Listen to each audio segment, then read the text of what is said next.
You're tuned into the show that informs, entertains, inspires, and promotes motorsports everywhere. Welcome to Winning Wednesday on the Northwest Racing.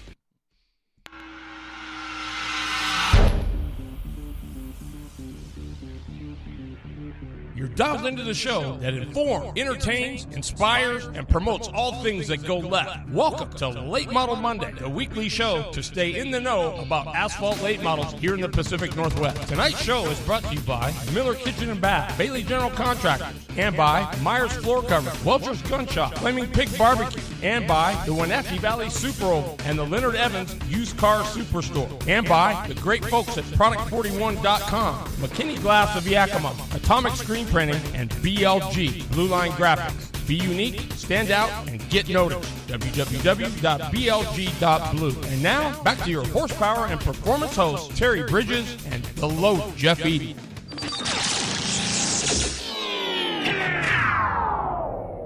Oh, what is going on, racers? Welcome to our teaser edition, show number 1 of Late Model Monday. I'm your horsepower performance host, Terry Bridges. Sitting in with me, as always, my crew chief and right-hand man and awesome dude, the Loader, Mr. Jeffrey Eden. What's going on, Loader? I'm on the left-hand side. Oh, that's right, you are. Sorry. That's okay. It's just been, God, the time change just screwed me up. Did it? Well, you had your acupuncture. Well, I had acupuncture. Today, didn't you? It still doesn't matter. It just seemed like I couldn't sleep last night. It was just that hour difference, huh? Yeah. Crazy. Well, I'll tell you what, I am fired up about the time change. I love that. Well, it's closer to racing. Yeah, it is. Yeah, it is. We got a cool show for you tonight. I gotta say, this was really all the Loader's idea. He called me up the other day and he said, "Hey man, I couldn't sleep." No, I'm kidding. He said, "I was just thinking about this. We should do a couple teaser shows to get everybody, fired back up and get them ready for Late Model Monday." And I was like, wow, that's genius. So, and then he says, we probably need to get the promoters on to give them some love because they kind of don't get a whole lot of love, which I thought was a super cool idea. How'd you come up with that? Were you just... My brain went into genius mode. Yeah. That's something that don't happen very often, let me tell you. But no, it's just, I think that, let's get them on. Let's get their excitement rolling and get it going. Dude, it was an amazing idea. So tonight, I'm going to let Jeff introduce him. No, it's your job. No. Well, I'm just. You're just the brains behind the operation. I'm the left-hand man. I'm the right-hand man. The left-hand Loader. Well, we got the great, the awesome, the magnificent Doug Betterall going to be our first guest. He'll be talking about the upcoming Apple Cup. And then we've got the great, awesome, magnificent Jeremy Anders from the Wenatchee Valley Super Oval. He's going to be talking about the upcoming Spring Sizzler. We'll get his views on the Apple Cup and what's going to go down. But, I hate to start the show off on a downer, but got to give some love. Mario Mendez says, nice hairdo. You talking about me or the Loader? Neither one of us have much hair. Yeah, no kidding. One shoe is in the house. But I do got to give some love. We lost a great stock car racer over the past few days. His name was David Rogers. I found out about it probably, I don't know. I don't even know. Has it been a year? Maybe it's been a year, maybe even 2 years. I'm not sure, but found out he had cancer, but he fought it, and he fought it hard. And I think he actually came back and ran a couple shows, but it just got the better of him. So that's a sad deal. That's a Loader, doesn't matter whether it's drag racing, sprint car. I mean, if the racing community loses one, we all lose one. That's exactly it. So, David Rogers, rest in peace, my brother. We appreciate all. You were a heck of a fighter and a hell of a racer, and thanks for all you did for the sport. So maybe we should just take a minute and give a moment of silence to David Rogers.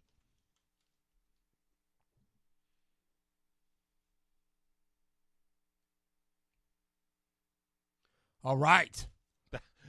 You know what? What's that? And I was kind of thumbing through some things there, and yesterday this thing pops up, and it shows the Kleins were at State Line testing. Really? What, this last weekend? Yeah. Wow. And I'm thinking, I looked at the deal. It looked like it was dang cold over there. Wow. So they're really working them 970s, aren't they? Well, he was. Casey looked really good out there. Mitch was out there. It sounded like Garber was there. And the only thing that I seen that really cracked me up on the whole deal was they said Casey was faster than both of them. Oh, my goodness. The old 602 crate motor. Yeah, baby. Yes, it does, Mario. Thank you, man. Yeah, for sure. Yeah, it really stinks. You know, we got another great racer.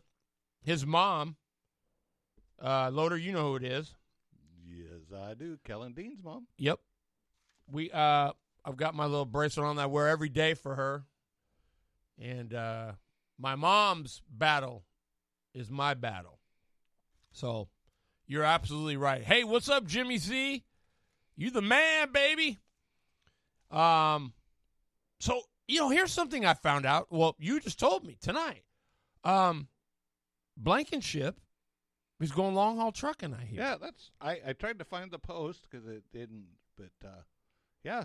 And then it said something about having a farewell barbecue. Coming up this Friday, right? The 14th. So I'm not sure what's going on. I haven't been in contact with him. I've kind of been.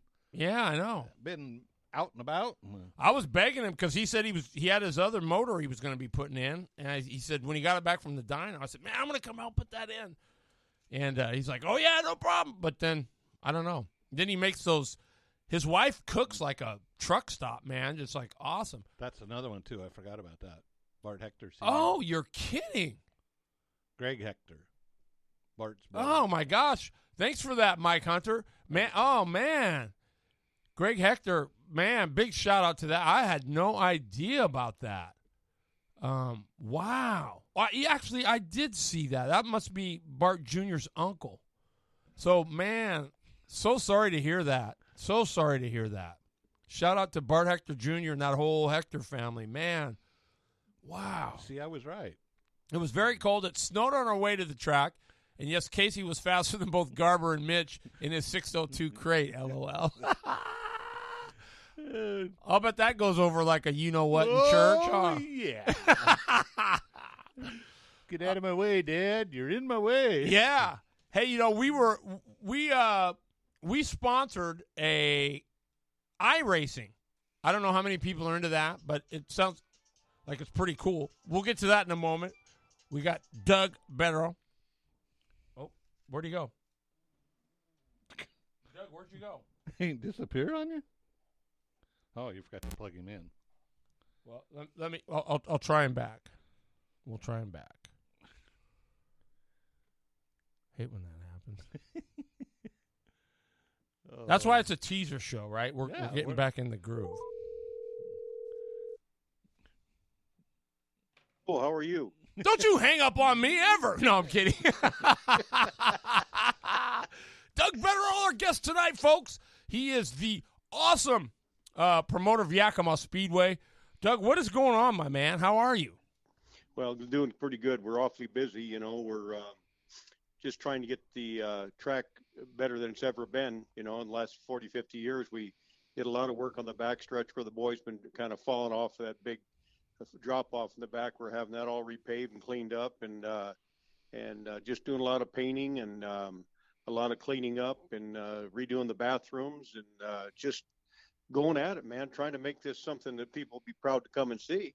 So that's why you were having a Denver omelet. You had to get all that good food in there to get yourself going, huh? I had to have some fuel. Yeah, absolutely, man. So you said were the bathrooms really bad? Well, I just don't think that. I just think they were unkept, and you just got to maintain them. You can't just, we put in a bunch of new toilet seats and a little bit of counter work here and there, and we're painting the floors to clean them up, and just try to make it when somebody goes in there, they think it's something different than a dumpster. Absolutely, and you read anything that you go to any track, and I think the number one thing that is the complaint are lousy bathrooms. Yep. Yeah, exactly. And I feel the same way. So we've really been spending some time, all I can tell you is when you go in there at the beginning of the race, they're going to be spotless. What happens during the race, I have no control over it, but we're going to make sure there's just clean napkins and toilet paper, and everything's painted and cleaned, and the floors are clean, and just make it to where somebody goes in there, when they leave, they'll say, you know what, I'm impressed with that. Absolutely, Doug. And I will say this to the fans that go there, it's you can gripe and bitch and moan all you want, but it's on you when you're at that racetrack to take care of those bathrooms. Yep. I see people all the time, they 2 feet away from the garbage can, and they can't get the paper towels in there, and then they leave the water running, and they don't flush, and they pee all over this. I mean, it's just ridiculous. So I agree. I mean, they condemn you if you got a dirty bathroom, but then they don't do anything to help take care of it, right? Exactly. So we're just cleaning up everything and trying to get that done, and then we've upped the quality of food a little bit. We've stepped up the hamburger quality a little bit, and just we're putting together a new barbecue stand in the back of the beer garden. So we'll have a real special deal there, barbecued beef, and we're trying something new there. And you got to come up with some ideas to make enough money to keep this thing alive. I mean, you just can't have people coming through watching racing. You've got to be able to have some stuff to sell and have it be quality to where that people will. My goal is to, when people come to the Speedway, they don't say, well, I'm going to eat first because the food ain't good and it's too expensive. I want it to be good and reasonably priced. And then people say, hey, they serve a good supper down there. Let's go do it. Loader, isn't that crazy? Yeah. Hallelujah, right? I mean, somebody that's thinking for a change. I mean, that you're 100% right.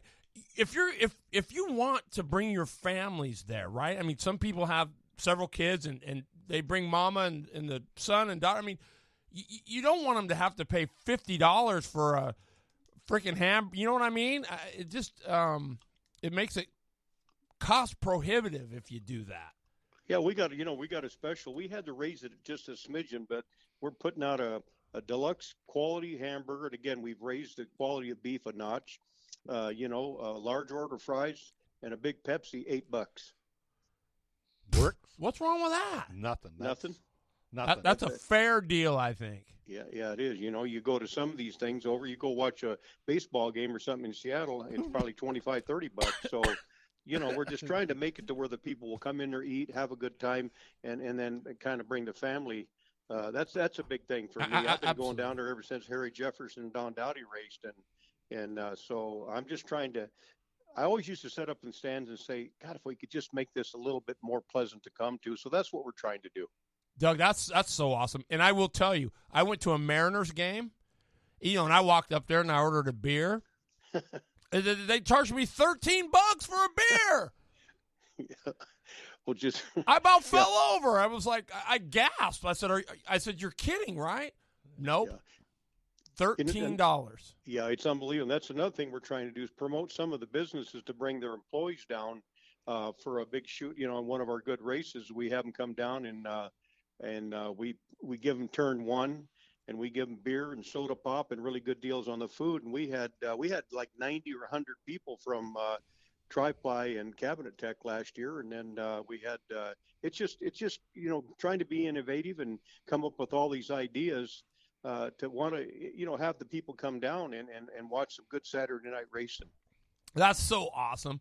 Now I'm excited because I talked with James Connolly, who is the head of the Northwest Figure Eights, and he said there's going to be a figure 8 race there in August. We're trying hard. I talked with those folks. About 6 or 7 of them came over, and what a bunch of neat guys. The only little drawback is I'm going to have to get a little help. They're going to require me to do about 390 feet of new paving to do what they want to do, and so we got our paver down there, and I think we're 85%. We're going to do it. I just hope that we just need a little bit more sponsorship, but we want them there, and right. They want to come there, and we're going to have to sacrifice a little extra to get them there. But they want to get some really good paving. We don't want them to run, in some of the interior parts of Yakima Speedway. Been there for 8 million years, and to try to level it out and make it as good as we'd like is kind of tough. But we're going to give it all we got. So what a bunch of good guys, and I think that'll really stir up the crowd. I don't know the last time they ever had figure 8s at Yakima. Dude, I'm telling you that's going to be a hoot. I mean, I'm telling you. And now your asphalt guy wouldn't be Kevin here, would he? No, it's precision paving here at Yakima. Okay. Because I think he's what is he? Eastern. I think he was Central Washington Asphalt Inc. is Ellen. what he owns. They're out of Ellensburg. Yeah. Mm-hmm. So well, that's a big deal. Is asphalt. Is trying to get it. We're getting the backstretch done too. Those guys are dropping off real bad off the backstretch. We're doing about 110 feet of about 2.5 feet wide of paving. So when they go off the backstretch, if they go off, they're not gonna be a drop off. And we got a bunch of kids coming down or helping clean out all the rocks and everything, and just trying to make it. Instead of worrying about how much money you're going to get, we're trying to make it where people want to come back and race at Yakima Speedway again. God, Doug, that's I think it's one of the, what's the old saying? If you do it for the right reasons, the money will take care of itself. That's right. We just need a crowd. I think that a lot of guys that have promoted Yakima Speedway or any speedway, Jeremy up there and the folks up at Monroe, just everybody, you've got to have a crowd because, we want to pay a fair purse where these guys can get, most of these guys don't want to, I shouldn't say don't want to win the money, but the money is kind of secondary. They want to compete, have a good time, and just get a fair payout. Well, you've got to have people through the gate to do that. And the way you do it, I think, clean bathrooms, reasonably good price food, and some real bad, fast-ass cars. And a great promoter. Well, I'm a promoter in training. Well, I'd say you know what? Common sense goes a long way in promotion. I do believe. It's like, I don't know if you listened to some of our other shows. But we had Bear Tomasevich on, who's a big promoter back east, and like he said, if you say you're going to do something, do it. Right. If you promise them something, give it. If you say you're going to pay this much, pay that much. Right. Exactly. I mean, it's not rocket science, I don't think. I agree, and we're trying to get some outside sponsorship. Budweiser's been helping us, and Pepsi have been good to us, and we're just out pounding the doors. A lot of people just kind of remember how it used to be and don't show a lot of interest. And I told somebody, he said, "Well, Doug, why would I do this? I'm unhappy what happened in the past with Yakima Speedway." And I said, I'm going to tell you a little story. When you go by a restaurant and you go there all the time, the food decreases in taste. The people tend to not be quite as nice to you as they should. You go in the bathrooms, they're filthy. You just don't go to that restaurant anymore. And then what happens? You drive by a week later, and guess what? It said closed. So then about a month later, you see new management. And then just because it says new management doesn't mean that people are going to flock back in there because they've found new places to go. Mm-hmm. And I'm just trying to get people to come back and see I said, every time we have a race, I want to see some small thing done to where somebody will say, "Hey, look what he did here, or look what they did here," or whatever. And it kind of promotes people to come back just to see what's going on at Yakima Speedway. But Doug, you just mentioned a key word there, but on that same note, it says new management. So that doesn't necessarily mean that it's going to be bad and crappy. You've got new management in there. So why not go in there and give it another shot? That's right. It might not have been what it was or how it used to be, and nothing is. We're all fighting that. The cars, everything. I mean, we've all got something that, boy, I wish it was like the good old days. Boy, I sure, Yeah. But that doesn't. I mean, you've taken it over. You're not Tom Pollock. You're not the promoter before him and the promoter before him. So it's time to get out and support the sport, people. I mean, this is great stuff for the Yakima area. I mean, Yeah, we need to keep Yakima Speedway there. I mean, let's face it, Yakima is not Seattle. I mean, we got to depend on just certain venues and trying to put some good stock car racing back in there and have people drive down the freeway and see the stands 3/4 full instead of 293 people in there is what it's all about. But I'm just really hoping that the Apple Cup kicks us off good. We got a really good, great field of cars coming, and we're going to treat them good, and we're going to tell them thank you. And I like going down there and tell them thank you for participating in Yakima. Yakima is a big deal. We lose Yakima, and it's I think once it closes, if it closes again, we're done. And we just can't have that. Man, see you guys. So we need to spread the word. I mean, race fans. I mean, you're hearing it from the horse's mouth. That's why we wanted to have Doug on, because we can him and haw and wonder and say, geez, he's telling you right here, they're making improvements. They're trying to do it to help the fans show up. This isn't, I mean, it's for the racers for some degree, but it's more for the fans than it is the racers. The racers are going to come, right? The back gate that's figured out. Yep, it's that exactly. Front gate we gotta worry about. Got to get people in there, and then like you just said, you get some really fast race cars in there and treat people good and feed them good, and we go around and give some of the otter pops to kids for free and throw a little cotton candy up there, and it's fun. It's been a real experience for me. I'm over my head, to be very honest with you, but I'm a junkyard dog, and I'm not going to give up, because I was back there watching these races when Don Dowdy, Harry Jefferson, my friend Leon Fox, and Herschel McGriff, and hell, I mean, we probably won't have that again, because that's the past. But we got to reinvent the future a little bit. Well, hey, wait a minute though, Doug. We still can do that. These are the new Herschel, but we still have the Garrett Evans. Yep. Right, the Gary Lewises. I mean, there was we've got some real vets out here that are, hey. And let's face it, Yakima is a historic landmark.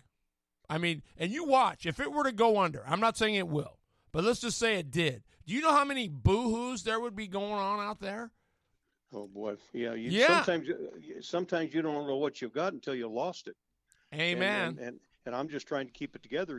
Heck, we got, like you said, Garrett, and then Randy Marshall, sons racing, and then you got the Riddles, and then you got all these local guys here in town that are really the Jason good, Bergs and the Tidricks, and that kid's coming on like gangbusters. I tell you what, you better watch out. He could be your champion next year in the pro late. So that kid, I tell you what, he's a wheel man. He is a wheel man. Yeah, so we're excited. But you got the Huffines. Right? Yep. The brothers are going to be out there. I mean, there are so many, you got Max Schroeder, who the loader's going to be working with this year. I mean, it's going to be a hell of a 2020.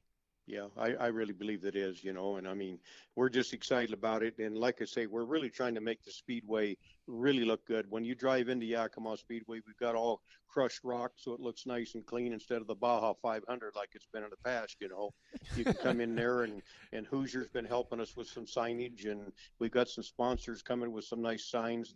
The Speedway walls, I hope, are all covered with sponsorship. And so, we're just doing the best we can. Again, I never graduated from Harvard, but you just sometimes, I'm in the automobile business, and it's basically parallels that.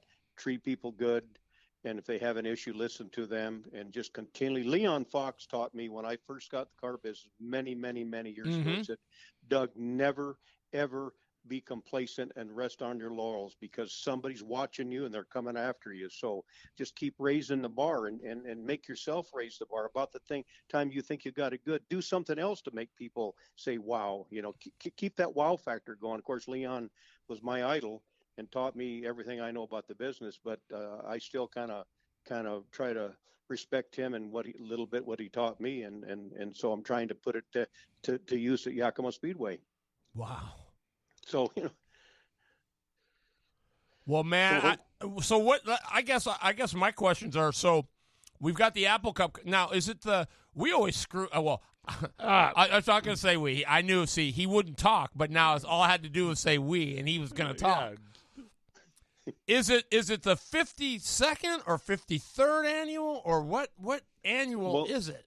I think Ron Bennett kind of started this back many years ago. We're going to have the 53rd, not Apple Cup, but the Fall Classic will be the 53rd. I think this one here is like the 30. It's somewhere in the 30s as far as the Apple Cup goes. Okay. But, I think Yakima Speedway have been there over 60 years. And wow. what I try to do to tell some of the sponsors maybe to get on board with us, name me another racetrack that's 50 feet from a major interstate. Oh, that's you notice how many people go by and slow down, or the ones that stop and the cop gets them. Yeah. You know what, dude? Every time I run that road, I wave. Well, you can come in and buy a $13 to $15 ticket from us and get a good seat, or you can sit on the freeway and get a $140 ticket. And how many of those have we seen sitting up there with the red lights flashing? Yeah, been a few, and they don't even get to see the end of the race.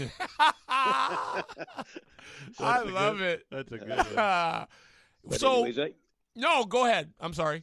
Yeah, I just want fans and people to know that when you come to Yakima Speedway for the Apple Cup, I promise you're going to be impressed. You're going to like the way you're treated, and you're going to like the way you're greeted. And we've had meetings with all our people. Tell them, listen, these people pay our way. We don't make a bunch of money at it. In fact, I lost a little money last year. But, then you just got to figure out a way not to do that. But, we just going to, the people in the tech are going to be nice, these people, and our food people are going to be nice. And these are people that want to do this. It's not one of these deals, well, I'm only making $10-12 an hour, so why would I do this? These are people, most of them, that have something to do with some of the racing fraternity.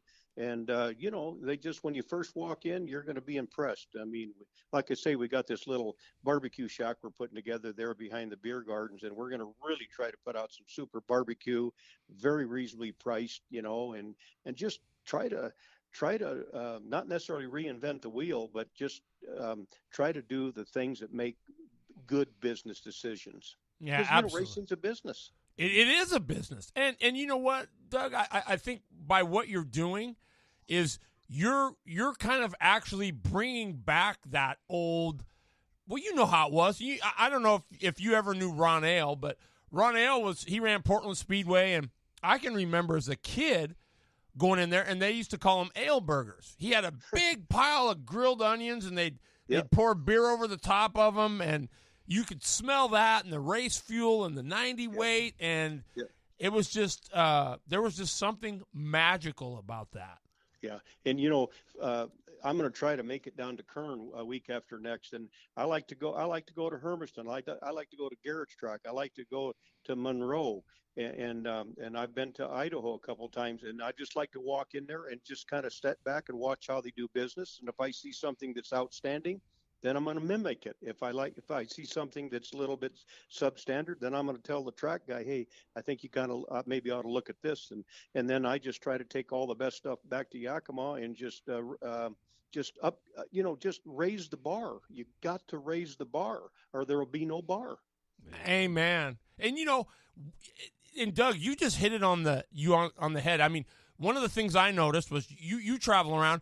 Every track I was at last year that wasn't at Hermiston, if there wasn't a big major event there, Wayne Walden was there or Greg Walden was there. Yep. They were at Garrett's place. They were at your place. Well, Jeremy Anders, he was at all of them. Yeah. I mean, let's face it. Everybody working together to improve the common good of what we're doing, it only makes sense. I mean, we shouldn't be you would help out State Line just as much as you'd help yourself out. I mean, you know what I mean? We got to keep that camaraderie, and it's not a competition. It's like, hey, we'll all do good if we just take our turn and help one another. Right. And I mean, I talk with Jeremy and I talk with Greg. We're trying to stay off each other. If they've got pro lates, then we're when I first got in this, I was just putting stuff out there, not knowing that we were bashing. But now we've kind of tried to schedule it where I don't really think there might be but just one time that we go against somebody else with the same class of cars. So that's important too. Again, this is a kind of a family deal. If Hermiston goes down or Garrett goes down or we go down, that's not good for anybody. No, because somebody's going to be soon to follow after that.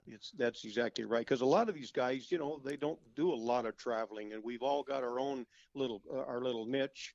But then I like guys to go to Hermiston or go to Garrett's track or go to Monroe or go to Idaho, and it's good for them. And then they come back, and then maybe they might see something that, hey, Doug, they did this here, and I've always said, if you got a good idea, let's take a look at it and let's make it work at our speedway. Absolutely. There's some smart cats out there. Yeah, absolutely there are. You got to be a smart cat to run a racetrack. I mean, look at how well the Waldens have resurrected Hermiston. Yep. I mean, that was a mess here a few years ago. And but before we let you go, tell me what is it that you're most excited about for the Apple Cup, and then what are you most excited about for 2020? Well, I think I'm excited that the fact that we're giving all the racers and fan a little bit more than probably they expect to see at Yakima. And some of the things we're doing aren't real big money things, but the signage is clean and sanitary and new. Our restrooms are clean.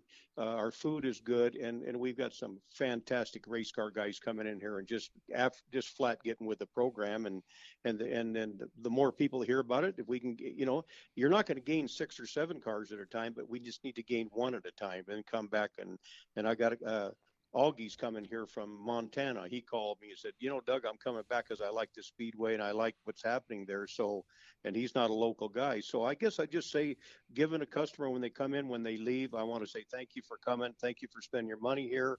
And then I ask them, did you have a good time? And most people said, man, it was unbelievable. So I guess that's kind of how I would tell you that. Sum it up. The future for Yakima Speedway. I love it. Well, Doug, we appreciate your time so much. Thanks for the short notice and coming and being on our teaser show. We're going to have these next couple weeks. I mean, this was the Loaders' idea. So we're going to try to have you. We've got Jeremy coming on here in a few minutes. And then next week we're going to try to get a couple more promoters because we're trying to we want to support the whole sport, not just the racers. We want to support you. And a lot of times you guys you don't get the recognition you deserve. Yeah, I'd like to tell you one thing that's kind of helped a little bit more, and I'll get off the line here, is Mike Easley has really been helping me, and you know who he is. Yes. So he's unbelievable, and I know he's worked with Garrett and everything, and then, Randy Marshall Sr. has been kind of helped me a little bit because I ain't that smart on motors. I'm just trying to get people in the gate to save the speedway. So anyways, I appreciate you talking to us, and I hope that everybody shows up for the Apple Cup and the weather's good, and we'll just knock it out for next year in 2020. Well, Doug, let me know, okay? Let the Loader and I know if there's anything this show can do to help you. All you have to do is ask us. Okay. Well, we appreciate talking to you, and I hope everybody shows up, and then we'll see if Doug talks the talk or we walk the walk. Oh, Doug will walk the walk. I know he will. Thanks a lot, Doug. All right. Thank you. Thank you very much. Bye-bye. Bye. Doug Betterall, everybody. What an amazing guy. I mean, if you don't go to this place, I'm not going to say, but you're crazy if you don't go. I mean, you heard what he's doing. Clean bathrooms, better food. I mean, he is doing what you got to do. That's right. I mean, that's what it's going to take. And could you hear the enthusiasm in his voice? Yeah. It was awesome. Well, you're bringing something more to the table, right? Which is fantastic. It is, and the thing that I loved was, you could tell in his. I mean, he was proud of it. Yeah, he was really proud of it. We've got clean bathrooms and better food, and the quality of food's up. We had to raise it a little bit, but it was amazing. Jeremy Anders, what's going on? Just another glorious evening and putting the kids to bed. Oh, my goodness. That's right. How many kids you got? We have 5 right now. Anders. I'm not going to say it on here. You're But good. Hey. You're not going to be able to retire anytime soon. No kidding, right? Now, I know you've been listening. Did you happen to hear Doug tonight? Did you get a chance to? Yeah, I heard bits and pieces. Like I said, kind of in the process of putting all the kids Right. to bed, so I was kind of listening when I could. But yeah, Jer- was listening to Doug. So yeah, He is an awesome guy. I mean, he really is an awesome guy, and he is trying so hard to make Yakima a place that people want to come to. yeah, I've had a great chance to go down there the last few years and work the Apple Cups and Fall Classic and announce with them, and plan to be back there in a couple of weeks again. And Doug's a great guy, and Doug's been a fan of racing all the time. And there's multiple times where I was down in California working the Winter Showdown, and out of nowhere there just comes Doug walking through the gate, and he was just nobody knew he was going to show up there, but he showed up to watch the races and support racers. And there's been a lot of late model racers and other racers over the years that he's sponsored and supported. He's always just been a really great supporter of racing in general. And so when he took over the track, I knew that he had big plans and great ideas like that. And I think that some of the things are coming into fruition for him. I think that things are going pretty strong for him down there right now, and I hope that this year can turn out to be even a better year than last year. And I think that this year it's been really good that we had a tri-state challenge that we worked together for the pro late models that put a partnership between ourselves, Yakima, State Line, and Hermiston, that we pretty much avoid each other. For the most part, I think there's maybe 1 or 2 overlaps, or gives those late model guys a chance to travel, and there's some extra cash on the line for them. And the rules are getting a lot closer than they have been in a while for all those tracks. So Dude, that's there's awesome. things working together that makes the partnership between all the tracks. And I think with us, avoiding each other's dates, I think like one of my Terry Osborne is going to race a full season between Wenatchee and Yakima in hobby stocks, hobby Thunder cars. So there is racers that want to race multiple tracks, and I think that by us working together that helps out. And lucky enough, the thing that I am jealous of is you hear all these tracks and you see all these pictures of all these guys painting grandstands and doing repairs like that. And we left our track October 5th. Our first day back in is March 30th, and then we get 5 days. Yeah, 5 days to do all the stuff they have been doing all winter long. So I am jealous that they get all this off season to do that. But with our partnership, we have a good partnership with the gun clubs like that. We're just limited on our maintenance days and our upkeep. But that's the things that they get to do a little more than we get to do. Well, let me just say though, I've been to both places, and I think in a nutshell, I mean, not dogging anywhere else by any means, but I mean, Wenatchee, I mean, you're acting like Wenatchee's kind of run down or something. I mean, the times I was there, it's great. I mean, they've got some really cool, ideas. Like I love the beer garden, how you've got that big box out in the middle of the thing full of ice with the beers and stuff in it. I mean, I think that's a really cool idea, and it's a unique feature you don't see everywhere, and I think that's really cool. Yeah, there's some great things, and we're kind of limited on what we can do. Lucky enough, when the Evans family took the track over 20 years ago, they did some really big improvements. I think have lasted for a while, but there's always big things like we have a list of these 10 items that are must do for this year. And last year we went through, we repainted our grandstands for the first time in 5 years, and we had a bunch of new billboards, and we had a really bad windstorm. We're able to go in and just check out the track when stuff happens. We had a bad windstorm come through in December, and it did. It took down like our fence, a blue fence that's up front by the top parking lot, and it took down about 5 or 6 billboards and some fencing and stuff. So that's we got some of the main stuff put back up. We were able to go back up and just do quick repairs there just for security reasons, but we haven't had a chance to touch the billboards like that. But there's some things we're going to do this year. This is the 50th year of the track.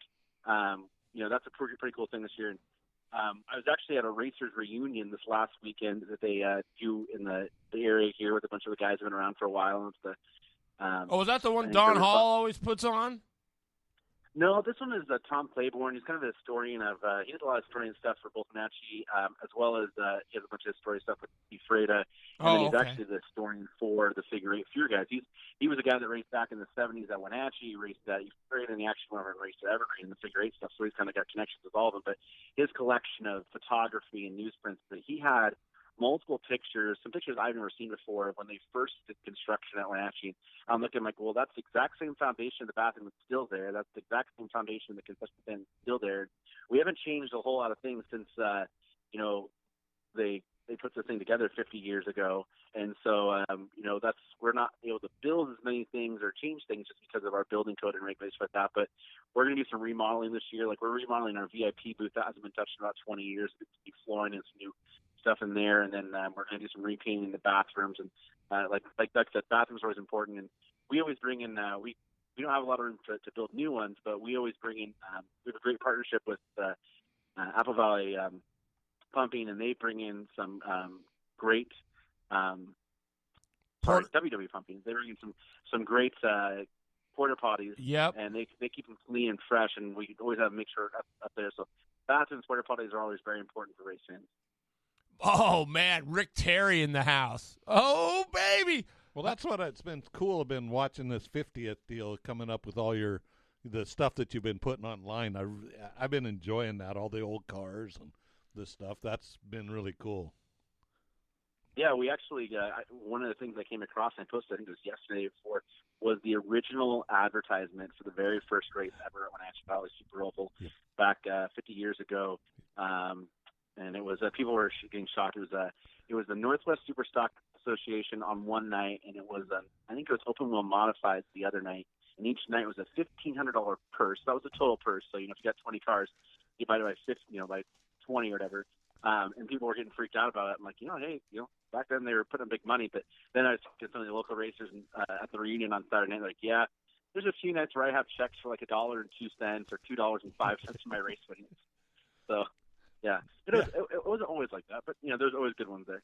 Well, it was cool to see that one. I just that and so the Spring Sizzler looks like it's. Will you click me on the comment? Oh, okay. Keep going. The Spring Sizzler looks like it's coming up on to be a good one. Yeah, the Spring Sizzler. It was the 6th year of the Spring Sizzler. Last year, Knutson Construction, great sponsors, the Knutson boys. We changed up a few things there, and this year is looking to be great. I think we're already at 21 paid entries, and I know that there's at least 5 more coming in that haven't registered, and there's always 1 or 2 out there that I don't know about. So I definitely see us probably having a B-main event for them. The Thunder Cars, which is a great class that's kind of really revitalized this year at Wenatchee. We're expecting a huge growth in that class, probably almost double in size for the year for our regular shows. And then for our specialty shows, we're probably going to be close to 20, if not 20-plus cars for our first race, which is the Tommy Wentz Memorial, which for people who don't know, we lost Tommy in the offseason. Tommy's one of the very few guys that can say he raced every single decade at WVSO, a long-time racer, many-time champion. What was his name, Jeremy? Tommy Wentz. Wow. Was always the Pepsi car for many years, always the Pepsi 24 car or the Pepsi 1 car. He raced, had championships in B cars and super stocks and Thunder cars and street stocks. Just raced multiple classes. So with him passing away, it was a pretty big loss for our racing team. A lot of people knew him very strongly, and so we have the Tommy Wentz Classic, and with his family stepping up, it's $1,200 to win, $200 to start Thunder Car race, which is pretty impressive for Thunder Car racing. No fooling. Well, the one thing that I was impressed with the prolates is all the brother and the father-son deals. Yeah, we're calling it a family reunion for sure. We have and you know what? I'm still working on. I know that the Hectors had a loss. I'm sorry for their loss they had. Yeah. But I was joking around. There's not too many more brother combinations we can get out there. But I know if I can get Bart Hector and his brother to come race, we'd have one more brother combination, or maybe Bart and his dad. Bart Jr., Bart Sr. But right now we have Jess and Braden Havens. We have Mike and Glenn Knutson. We have Garrett and Dylan Huffines. We have, and actually on the Knutsons, their brother Chris Knutson's also racing a Thunder car.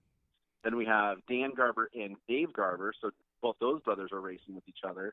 And then you have Mitch Klein running a Pro Late model, and then his son Casey Klein running a Junior Late model. Yep. So it's pretty cool to see all the family connections there, and I think I'm going to have some more family connections coming in our other classes as well. So we could see possibly 5 sets of brothers if I can convince the Hectors to come run it on that weekend. Well, that I don't know if you've seen that or not, but Casey was faster at testing than Mitch or Garber. Over at State Line. They were actually. Yeah, I saw that. I was actually the original plan was I was hoping to get to go with them down to Madeira this weekend, but my wife actually has some training to go to, so I'm home this weekend. But Casey, I know he's really excited about running the junior late models up here in the Northwest, getting to race out the tracks like Wenatchee and State Line and Hermiston as a junior late model. I think that Mitch has a new car there, so I don't know how much longer Casey will be faster than him, but I'm sure Mitch has a big circle there, and I saw that he's keeping his car home because he's trying to get his car all dialed into the spring scissor, because I'm pretty sure he doesn't want to go out there and Casey will out qualify him in his junior late model compared to the pro late model. Oh, oh my gosh.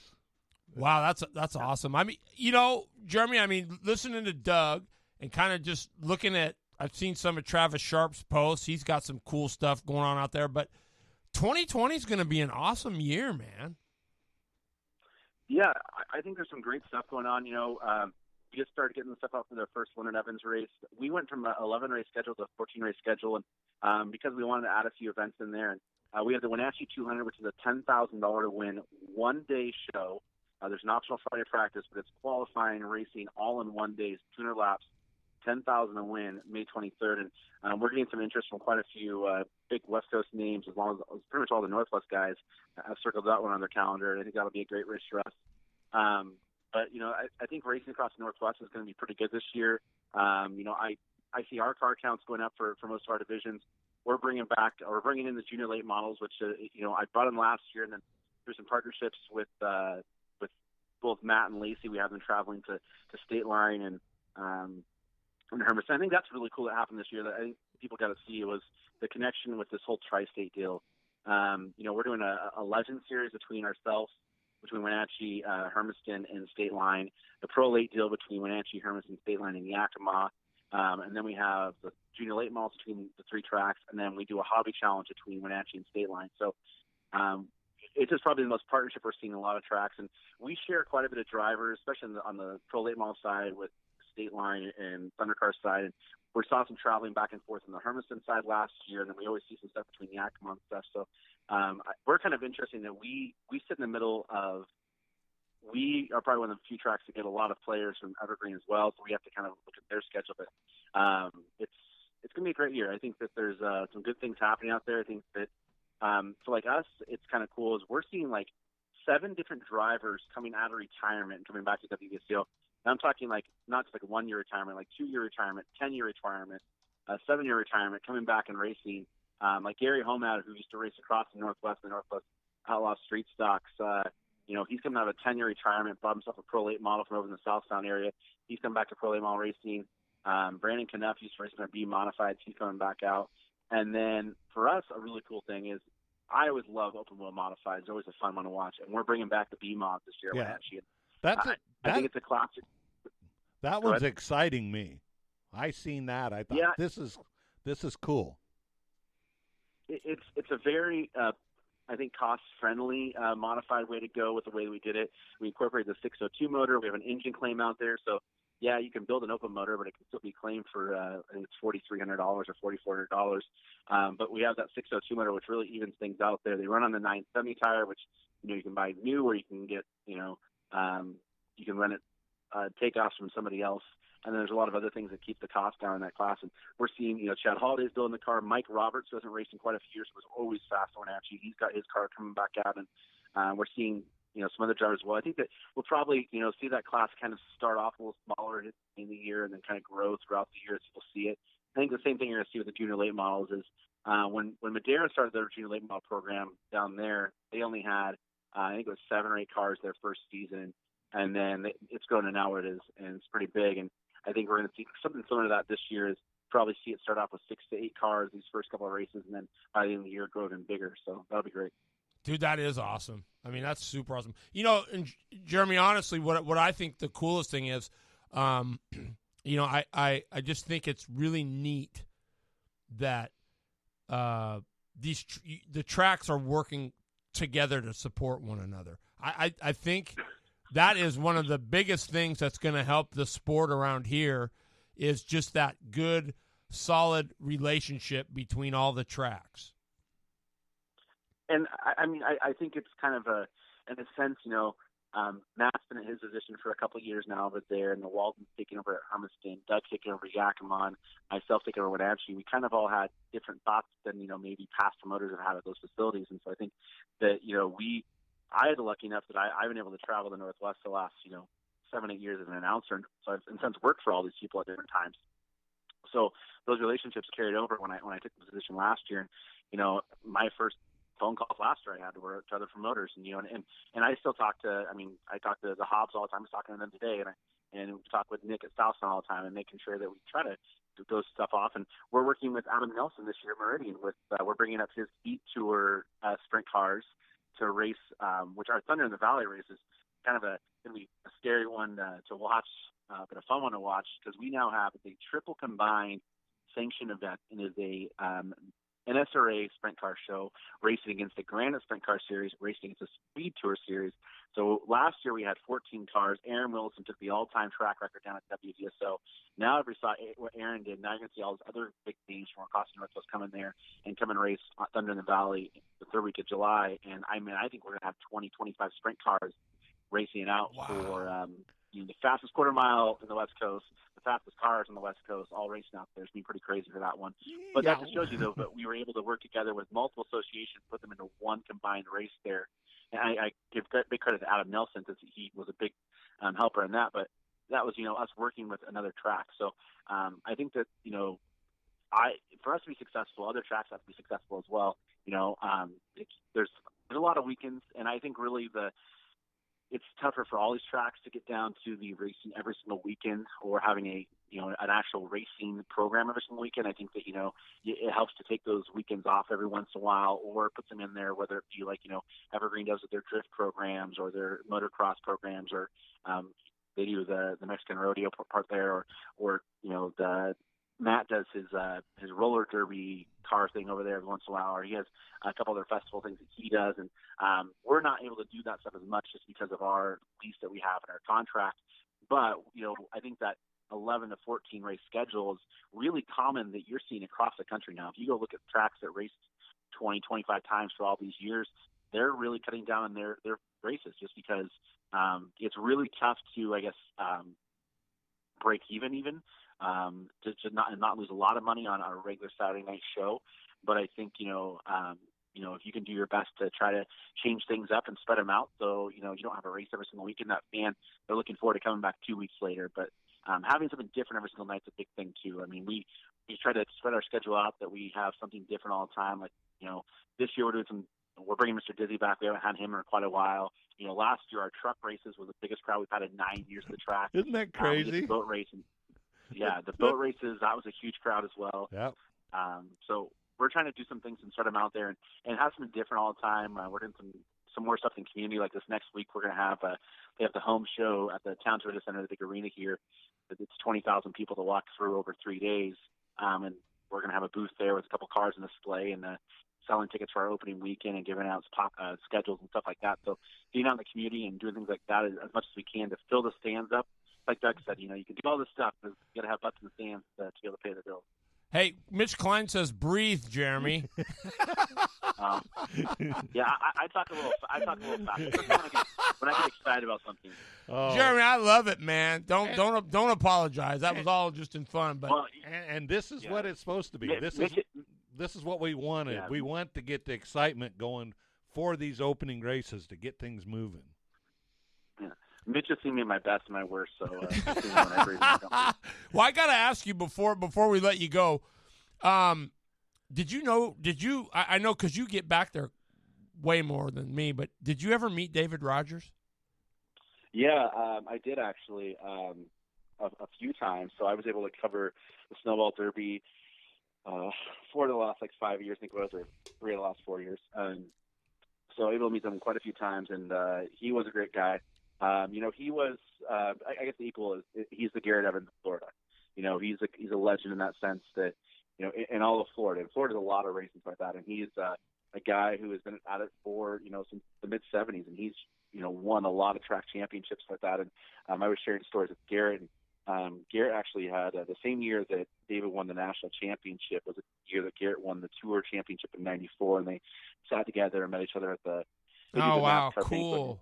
And they were and they knew each other and they raced against each other over the years like that. But David definitely was a legend back there and definitely had the respect when you know around the years like that. He was a very important figure to those people. And I didn't have the relationship that most other people do, but through my time over at Speed 51, he was very special to a lot of people at Speed 51. I don't think I see the morning show they did this morning with Bob Dylan and stuff like that. I know that many people and many of my friends who work at Speed 51, they're having a pretty tough time because they get to see him, at Speed Weeks and the Red Eye and the Snowball Derby all the time. Speed Weeks, he's there for 9 days. Snowball Derby, he's there for 7 days.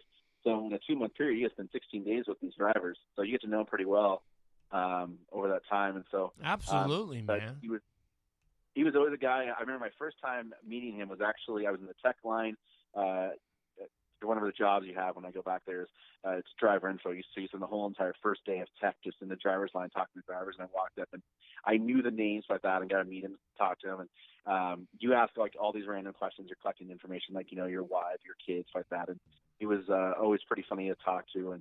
And I explained to him, I was from Washington, and he actually had asked me about Garrett because I think Garrett was racing back there that year, and so he wanted to know about the tracks up there, stuff like that. So a great guy and a tough loss for our racing communities like that. And we've lost a lot of tough ones in the Northwest this off season. So it gets tougher and tougher, I think, as I get older, because the more people that I am familiar with and know in the racing community we lose, and that's it's pretty tough because I remember some of these people we lost in the off season up here that I was that 5-year-old in the grandstands watching them race, and then now that they're gone, it's tough.